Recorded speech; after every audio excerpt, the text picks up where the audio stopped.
चींटी और टिड्डा की कहानी। गर्मी का दिन था। सुबह की खिली धूप में एक टिड्डा बड़े मजे से घास पर फुदक रहा था। वह बड़ा खुश था और उस खुशी में गा रहा था, नाच रहा था और जिंदगी के मजे ले रहा था।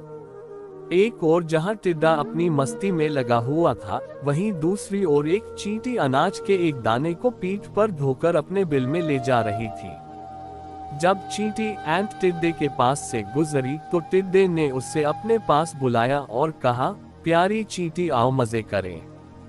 लेकिन चींटी ने मना कर दिया और अपने काम में लगी रही। वह पूरे दिन कड़ी मेहनत कर एक एक कर अनाज का दाना खेत से उठाकर अपने बिल तक ले जाती रही।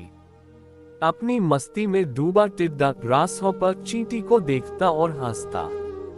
वह बार बार उसे अपने पास बुलाता और कहता, प्यारी चींटी तुम क्यों इतनी मेहनत कर रही हो? आओ कुछ देर आराम करो, मेरा गाना सुनो। गर्मी के लंबे और उजले दिन है। ऐसे खूबसूरत दिन इस तरह से मेहनत करके हुए क्यों बर्बाद करना? चींटी बोली, मैं ठंड के मौसम के लिए भोजन इकट्ठा कर रही हूँ। मेरी सलाह मानो तो तुम भी ऐसा ही करो, वरना बाद में पछताओगे। अभी से ठंड के मौसम के बारे में क्यों चिंता करना? टिड्डा बोला, मेरे पास पर्याप्त भोजन है और ठंड का मौसम तो अभी बहुत दूर है। उसकी तैयारी करने के लिए बहुत समय है। अभी का समय तो मैं आराम से सोते हुए और मजे करते हुए बिताना चाहता हूँ। मेरी मानो तो मेहनत छोड़ो और मजे करो। टिड्डे की बात पर ध्यान न देकर चींटी अपने काम में लगी रही। पूरी गर्मी मेहनत कर उसने अपने बिल में ढेर सारा अनाज इकट्ठा कर लिया, जो ठंड के दिनों में उसे काम आने वाला था। उधर टिड्डा ठंड के मौसम की तैयारी के स्थान पर पूरे दिन नाचता गाता रहा।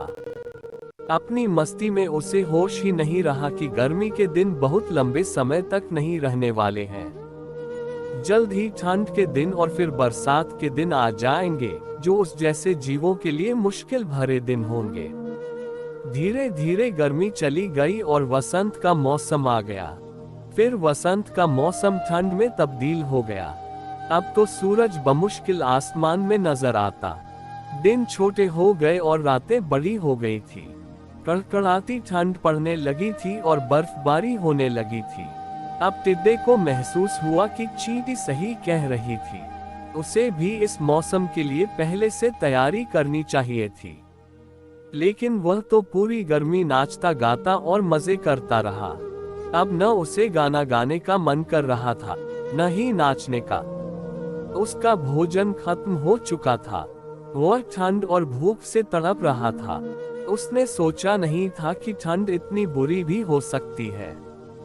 उसके पास भोजन नहीं था, बर्फ से बचने का इंतजाम नहीं था। उसे लगने लगा कि जिस गर्मी के मौसम में उसने इतने मजे किए हैं, शायद अब अगली बार उस मौसम को देखने के लिए वह जिंदा ही ना बचे। एक दिन भूख से तड़पते हुए बर्फीले मौसम में उसकी नजर चींटी पर पड़ी, जो अपने बिल में मजे से आराम कर रही थी। उसके पास पर्याप्त भोजन था और ठंड से बचने के लिए आसरा।